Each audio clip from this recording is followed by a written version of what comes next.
بسم اللہ الرحمن الرحیم وَلَقَدْ آتَيْنَا دَاوُودَ مِنَّا فَضْلًا، البتہ تحقیق ہم نے داؤد کو اپنی طرف سے فضل عطا کیا۔ فضل کا مطلب اضافی نعمت جو ہوتی، فضل اضافے کو کہتے ہیں عربی میں، یعنی ہم نے خصوصی فضل کیا ان کے اوپر۔ پچھلے رکوع میں نبی صلی اللہ علیہ وسلم کے بارے میں جو مشرکین مکہ مذاق اڑایا کرتے تھے اور کہتے تھے کہ کیا تم نے ایسے شخص کو دیکھا جو کہتا ہے کہ ہم جب مر کے مٹی ہو جائیں گے دوبارہ زندہ ہوں گے، یا تو ان کو جنون ہے یا انہوں نے معاذ اللہ پہ جھوٹ باندھا ہے۔ تو اس طرح وہ نبی کا مذاق اڑاتے تھے، تو اللہ نے ان کو فرمایا کہ تمہیں ڈر نہیں لگتا کہ اللہ تمہیں زمین میں دھسا دے یا آسمان کے ٹکڑے تم پہ گرا دے۔ پھر اللہ نے فرمایا کہ جو ڈرنے والے لوگ ہیں، جو اللہ کی طرف انابت کرنے والے لوگ ہیں، وہ ان باتوں سے ڈرتے ہیں، وہ اللہ کے عذاب کا خوف دل میں رکھتے ہیں۔ تو اب اللہ تعالیٰ نے دو طرح کے لوگوں کا تذکرہ کیا کہ کچھ منیب لوگ جو اللہ سے ڈرنے والے ہیں، اور کچھ وہ لوگ جو منیب نہیں ہیں، جو اللہ کی طرف توجہ نہیں کرتے۔ اور دونوں واقعات میں جو چیز قدر مشترک ہے وہ یہ ہے کہ دونوں کو اللہ نے دنیاوی نعمتوں سے بہت نوازا تھا۔ تو ایک اللہ کے شکر گزار بنے اور ایک اللہ کے ناشکرے بنے۔ ایک آل داود اور آل سلیمان ہے اور ایک قوم سبا ہے۔ تو اللہ کہتے ہیں آل داود اور آل سلیمان اللہ کے شکر گزار بنے، ان کو بھی دنیا میں بڑی نعمتیں دی، بلکہ بہت زیادہ نعمتیں دی، ان کو تو قوم سبا سے بھی زیادہ نعمتیں دی۔ اور دوسری قوم سبا تھی جن کو داؤد اور سلیمان جیسی نعمتیں تو نہیں ملی، لیکن کم نعمتیں ان کو بھی نہیں ملی۔ تو داؤد اور سلیمان بے تحاشا نعمتوں میں بھی اللہ کو نہیں بھولے، اور قوم سبا وہ ان کی نسبت کم نعمتیں ملیں لیکن اس میں بھی وہ اللہ کو بھول گئے اور ناشکری کی باتیں انہوں نے شروع کر دی۔ تو اب یہ دونوں کا واقعہ یہاں سے شروع ہو رہا ہے، پہلے داؤد علیہ السلام اور سلیمان علیہ السلام کا۔ اللہ فرماتے ہیں وَلَقَدْ آتَيْنَا دَاوُودَ مِنَّا فَضْلًا، البتہ تحقیق ہم نے داؤد کو اپنی طرف سے بہت فضل عطا کیا۔ وہ فضل میں روحانی برکتیں بھی تھیں اور مادی برکتیں بھی۔ تو روحانی برکتیں کیا تھیں؟ یا جبال اوبی معہ والطیر، اے پہاڑو تم داؤد کے ساتھ بار بار اللہ کی تسبیح بیان کرو، اور اے پرندو تم بھی۔ یہ روحانی برکت تھی، کیونکہ داؤد علیہ السلام جب اللہ کا ذکر کرتے نا تو پہاڑوں سے بھی لا الہ الا اللہ کی آوازیں آتی، اور پرندے جمع ہو کے اللہ کی تسبیح پڑھنا شروع کر دیتے۔ اور علماء نے لکھا ہے کہ یہ آوازیں سب مخلوق سنتی تھی، کیونکہ مطلق تسبیح تو وہ تو ویسے ہی پہاڑ اور پرندوں سے ثابت ہے۔ قرآن میں ہے وَإِن مِّن شَيْءٍ إِلَّا يُسَبِّحُ بِحَمْدِهِ، کہ دنیا کی ہر چیز اللہ کی حمد و ثنا کرتی ہے۔ تو وہ تسبیح تو پھر داؤد علیہ السلام کا خاصہ نہ ہوئی نا، تو یہاں الگ تسبیح مراد ہے، وہ یہ کہ پہاڑوں سے باقاعدہ اللہ کے ذکر کی آواز آتی تھی اور پرندوں سے بھی آواز آتی تھی۔ تو یہ معجزہ تھا داؤد علیہ السلام کا، اس سے داؤد علیہ السلام کو فائدہ بھی ہوا کہ لوگ آپ پر ایمان لاتے تھے اور ان کا ایمان بڑھتا تھا، اور وہ بھی پھر اللہ کی حمد و ثنا کرتے، تسبیح کرتے، اور اس سے تسبیح کی فضیلت بھی ثابت ہوتی ہے۔ میں بار بار کہتا ہوں، آج کل کے کچھ لبرل سیکولر اسکالرز آ رہے ہیں جو تسبیح ہاتھ میں پھرانے کو اور اللہ اللہ کرنے کو بڑے توہین آمیز لہجے سے اس کو کہتے ہیں ان لوگوں نے بس اسی میں قوم کو الجھا دیا، اللہ اللہ کرتے رہو بیٹھ کے۔ تو حالانکہ جو لوگ اللہ اللہ کرتے ہیں نا، آگے کام بھی وہی کرتے ہیں، جن کو اللہ سے تعلق ہی نہیں ہے وہ آگے بھی کچھ نہیں کر پاتے، وہ صرف باتیں ہی کرتے ہیں بیٹھ کے۔ تو اس لیے اللہ کا ذکر کرنا، زبان سے اللہ کے نام کو بار بار دہرانا، اس کی اسلام میں بہت فضیلت ہے۔ آگے اللہ نے جو مادی برکتیں عطا فرمائی ان کا تذکرہ ہے وَأَلَنَّا لَهُ الْحَدِيدَ، فرمایا ہم نے لوہے کو ان کے لیے پگھلا دیا تھا، لوہا پگھلا دیا۔ لوہا ان کے ہاتھ میں نرم ہو جاتا تھا، جہاں چاہے اس کو موڑ لیا کرتے تھے۔ کیوں پگھلا دیا؟ اس وجہ سے کہ اَنِعْمَ السَّابِغَاتٍ، اس لوہے سے اب آپ اپنے ڈیفنس کو، اپنے دفاع کو مضبوط کریں گے۔ آپ ایک بہت پاورفل ایک اسٹیٹ بنائیں گے جس کے پاس ایک مضبوط آرمی ہوگی، اور اس کے پاس ایک بہت زبردست اسلحہ ہوگا، اور اس کے پاس اپنے ڈیفنس کا انتظام بھی ہوگا، تاکہ آپ پوری دنیا میں اللہ کے نظام کو نافذ کر سکیں، لڑائی میں آپ کو شکست نہ ہو۔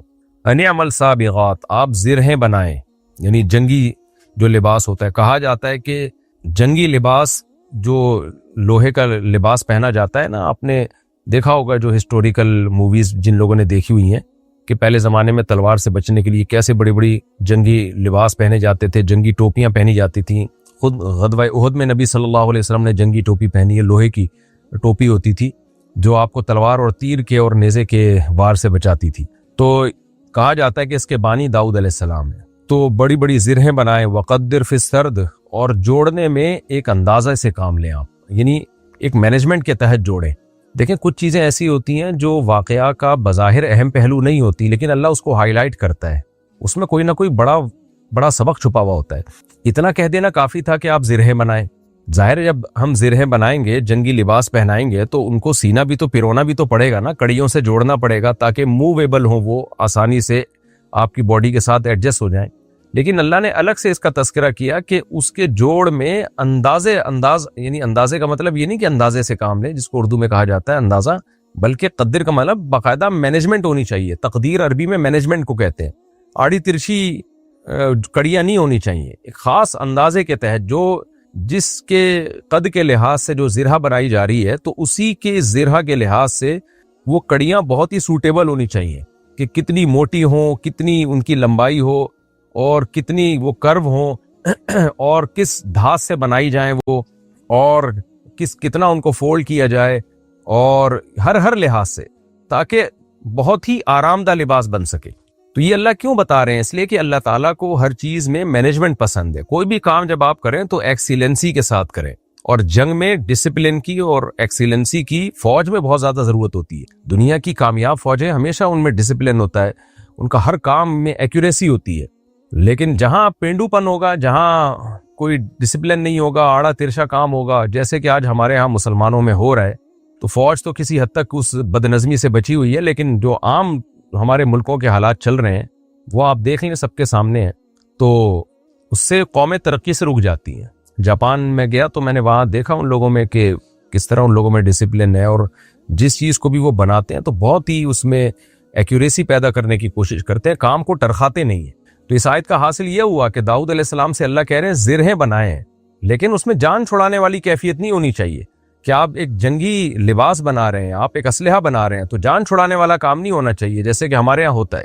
کوئی بھی کام ہو پوری توجہ کے ساتھ، تو خاص طور پہ ڈیفنس میں تو بہت زیادہ توجہ کی ضرورت ہوتی ہے۔ تو اللہ کو وہ لوگ پسند نہیں ہیں جو کوئی بھی کام کرتے ہیں ٹرخانے کے ساتھ کرتے ہیں، جیسے کہ ہماری قوم میں یہ بیماری پھیل گئی ہے۔ کسی آپ مزدور کو کوئی کام دے دیں تو وہ آپ سر پہ کھڑے ہو کر کام کروائیں گے تو شاید کو صحیح کر لیں، ورنہ کوئی بھی کام وہ ڈھنگ سے نہیں کرے گا۔ سیمنٹ بجری کو ملائے گا تو پانی صحیح نہیں اس میں حل کرے گا، سیمنٹ کم کر دے گا، بجری زیادہ کر دے گا، کوئی مینجمنٹ نہیں ہوتی ہے۔ تو درزی کو آپ کپڑے سینے کے لیے دے دیں، وہ آڑے ترچے سی کے رکھ دے گا، وہ بھی کوئی محنت سے اور فوکس کر کے کام نہیں کرتا۔ کوئی بھی کام جب آپ کرتے ہیں تو یہی ہو رہا ہے ہماری سوسائٹی میں۔ کوئی ریسرچ کرتے ہیں تو اس میں جان نہیں کھپاتے، ادھوری تحقیقات لوگوں کے سامنے ڈال دیتے ہیں، پھر اس میں گمراہ کرتے ہیں۔ کہیں کوئی سیاسی تجزیہ کرنا، اس میں بھی کوئی محنت نہیں کرتے، بس چند ادھر کی صحافیوں کو سنا، کچھ ادھر کو سنا، اور ایک تجزیہ لوگوں کے سامنے پیش کر دیتے ہیں۔ تو اس لیے اللہ نے فرمایا کہ اللہ تعالیٰ کو ہر چیز میں جو ہے نا وہ ایکسیلنسی پسند ہے۔ کوئی بھی کام جب آپ کریں تو پوری توجہ کے ساتھ کریں۔ تو وقدر فی السرد، اے داؤد آپ ان کڑیوں کو جوڑنے میں خوب مینجمنٹ سے کام لیں۔ وَعْمَلُوا صَالِحًا، اور عمل بھی آپ اچھا کریں۔ انی بما تعملون بصیر، میں تمہارے اعمال سے باخبر ہوں، دیکھ رہا ہوں کہ کیا کر رہے ہو۔ اس سے دیکھیں یہ بھی پتہ چلتا ہے کہ داؤد علیہ السلام اللہ کے پیغمبر بھی تھے اور کتنے پاورفل تھے، ان کی خلافت بھی قائم ہوئی، لیکن پھر بھی ڈیفنس پہ اللہ تعالیٰ ان کو کیسے ترغیبات دے رہے ہیں کہ لوہے کی زرہیں بنانی ہے اور پھر اسلحہ بنانا ہے، اور بہت ہی یعنی جو آپ کے بس میں ہے وہ چھوڑنا نہیں ہے، پھر آسمان سے اللہ کی مدد آئے گی۔ ہم اسباب اختیار کرتے نہیں ہیں اور اللہ پہ اعتماد اور توکل کر کے پوری قوموں کو جو ہے وہ دشمن کی بھینٹ چڑھا دیتے ہیں، اور پوری قوموں کو کے مستقبل کو ہم تباہ کر دیتے ہیں۔ ولی سلیمان الریح، اور اللہ فرماتے ہیں ہم نے سلیمان کے لیے ہوا کو مسخر کر دیا تاکہ سفر آسان ہو جائے۔ سفر بھی اللہ کی نعمتوں میں سے بہت بڑی نعمت ہے۔ سفر کامیابی کے دروازے کھولتا ہے، تجارت کے دروازے کھولتا ہے، آپ کو بہت کچھ سیکھنے کا موقع ملتا ہے۔ اس لیے قرآن میں سفر کو بھی ایک نعمت کے طور پہ بیان کیا گیا۔ آگے قوم سبا کے بارے میں بھی آتا ہے کہ ہم نے ان کے لیے سفروں کو آسان کر دیا تھا، کیونکہ سفر آسان ہونے سے بہت کچھ انسان کو سیکھنے کو ملتا ہے۔ ولی سلیمان الریح، اور ہم نے سلیمان کے لیے ہوا کو مسخر کر دیا۔ ایسی ہوا تھی کہ غدوہا، اس ہوا کی ایک صبح ایک مہینے کے برابر تھی، یعنی ایک مہینے کا سفر وہ ہوا ایک صبح کو گزرنے میں جتنا ٹائم لگتا ہے 1-2 گھنٹے لگتے ہوں گے، تو وہ مہینوں کا سفر ہوا ان کا تخت اٹھا کے لے جایا کرتی تھی دوسرے ملکوں میں، دوسرے شہروں میں۔ وَرَوَاحُهَا شَهْرٌ، اس ہوا کی ایک شام بھی ایک مہینے کے برابر تھی۔ وَأَصَلْنَا لَهُ عَيْنَ الْقِطْرِ، اور جیسے داؤد علیہ السلام کے لیے لوہا نرم کیا تھا تو ہم نے تانبا جو ہے وہ سلیمان علیہ السلام کے لیے اس کا چشمہ چلا دیا۔ اس کی تفصیل قرآن میں نہیں ہے، بظاہر یہی ہے کہ سلیمان علیہ السلام جیسے پانی کے چشمے ابلتے ہیں، دریافت ہو جاتے ہیں، تو ایسے ہی ان کے لیے تانبے کا جو ہے چشمہ ابل پڑا تھا، گرم چشمہ، تاکہ وہ پگھلا ہوا تانبا پہلے سے مل جائے ان کو، تاکہ تانبے کو پگھلانا نہ پڑے، تو کیونکہ تانبا زمین سے نکلتا ہے ٹھوس کنڈیشن میں، تو کہیں کھدائی ہوئی ہوگی سلیمان السلام کے دور میں، کوشش کی ہوگی انہوں نے، تو اللہ نے کوئی ایسا چشمہ دریافت کروا دیا کہ وہاں پگھلا ہوا تانبا، یعنی ٹیمپریچر بہت زیادہ ہوگا زمین کا اس جگہ، تو وہاں پگھلا ہوا تانبا دریافت ہو گیا. تو وہ پگھلا ہوا تانبا جو ہے اسی طرح یعنی اس کا جو ہے چشمہ نکل پڑا، تو سلیمان علیہ السلام کو اس تانبے سے چیزیں بنانا بہت آسان ہو گیا. کیونکہ دو پروسیس ہوتے ہیں، پہلے آپ کو تانبے کو بھٹیوں میں پگھلانا پڑتا ہے، پھر اس کو سانچوں میں ڈالنا پڑتا ہے. تو اللہ نے ایک پروسیس آسان کر دیا، بھئی تانبا پہلے سے پگھلا ہوا ہے، آپ نے بس اس کو مختلف سانچوں میں ڈال کے اس سے اسلحہ بنانا ہے، یا تعمیراتی کام کرنا ہے، یا دیگیں بنانی ہے، یا جو بھی آپ نے، جو بھی ایک ترقی یافتہ قوم کو ترقی کے لیے ضرورت ہوتی ہے، سوسائٹی کے لیے جن اوزار اور آلات کی ضرورت ہوتی ہے، وہ تمام اوزار اور آلات وہ آرام سے بنا سکیں. فرمایا وَمِنَ الْجِنِّ، اور جنات میں سے بھی ہم نے بعض کو مسخر کیا. اس سے پتہ چلتا ہے سارے جنات مسخر نہیں تھے، اور اگر سارے مسخر بھی تھے تو کام میں سب کو نہیں لگایا تھا انہوں نے. جن بھی ایسے تھے مَن يَعْمَلُ بَيْنَ يَدَيْهِ، جو ان کے سامنے، ان کی نگاہوں کے سامنے کام کرتے رہتے تھے، بِإِذْنِ رَبِّهِ، اپنے رب کے حکم سے. یعنی اللہ نے ان کو سلیمان کے تابع بنا دیا تھا. اور آج عاملین کہتے ہیں ہم نے جن کو اپنے قابو میں لے لیا ہے، تو وہاں بھی اللہ کہہ رہے ہیں میں نے جن کو سلیمان کے قابو میں دیا. تو جب سلیمان علیہ السلام نے خود سے قابو میں نہیں کیا تو یہ آج کل کے عاملین کہاں سے جنات کو قابو میں کر سکتے ہیں. وَمَن يَزِغْ مِنْهُمْ عَنْ أَمْرِنَا، اور ہم نے یہ اعلان کیا ہوا تھا کہ جو جن بھی ہمارے حکم سے اعراض کرے گا، یعنی سلیمان کی اطاعت نہیں کرے گا، نُذِقْهُ مِنْ عَذَابِ السَّعِيرِ، آخرت میں اس کو بھڑکتی ہوئی آگ میں داخل کریں گے. یعنی اس کو، اس کی مذہبی ذمہ داری تھی کہ وہ سلیمان علیہ السلام کی اطاعت کرے. پھر وہ جنات کرتے کیا تھے بھائی؟ یعملون لہ ما یشاء، جو کچھ چاہتے سلیمان علیہ السلام، جنات وہ کام کیا کرتے تھے، وہ چیزیں بنایا کرتے تھے. سلیمان علیہ السلام کیا کیا بنوایا کرتے تھے ان میں سے چند چیزوں کا اللہ نے ذکر کیا. کیونکہ سلیمان علیہ السلام کی حکومت تھی ایک اسٹیبل گورنمنٹ کے لیے، ایک پاورفل گورنمنٹ کے لیے سب سے پہلے ایک اسٹیبل آرمی کی ضرورت ہوتی ہے، اور آرمی کی بیسک ضرورات کو پورا کرنے کی ضرورت ہوتی ہے. تو بہت بڑی فوج تھی، تو اس لیے سلیمان علیہ السلام ان کے ذریعے کیا بناتے؟ من محاریب، بڑے بڑے محلات بناتے تھے. وہ محلات قلعے بھی ہو سکتے ہیں جہاں اپنی فوج کو محفوظ رکھ سکیں، اور وہ محلات بلڈنگیں بھی ہو سکتی ہیں کسی بھی ضرورت کے لیے. تو اب وہ ضرورت کا اللہ نے بیان نہیں کیا، لیکن ظاہر ہے جب کوئی آپ مضبوط ریاست بناتے ہیں تو یہ ساری چیزیں، دفاتر بھی ہو سکتے ہیں وہ، تو مضبوط عمارتیں بنایا کرتے تھے. وَتَمَاثِيلَ، اور تصویریں. اب تمثال کا لفظ مطلق تصویر کو کہتے ہیں، کسی بھی چیز کو دیکھ کے جب آپ کاپی کر کے اس جیسی شبیہ بناتے ہیں اس کو تمثال کہتے ہیں، چاہے وہ جسم والی ہو یا دیوار پر ہو. تو اب بعض حضرات اس طرف گئے ہیں کہ یہ جاندار تصویر تھی، بعض اس طرف گئے ہیں بے جان تصویر تھی. تو خوب سمجھ لیں کہ تمثال جاندار تصویر کو نہیں کہتے، مطلق تصویر کو کہتے ہیں، چاہے وہ جاندار کے چہرے کی ہو یا بے جان چیزوں کی ہو.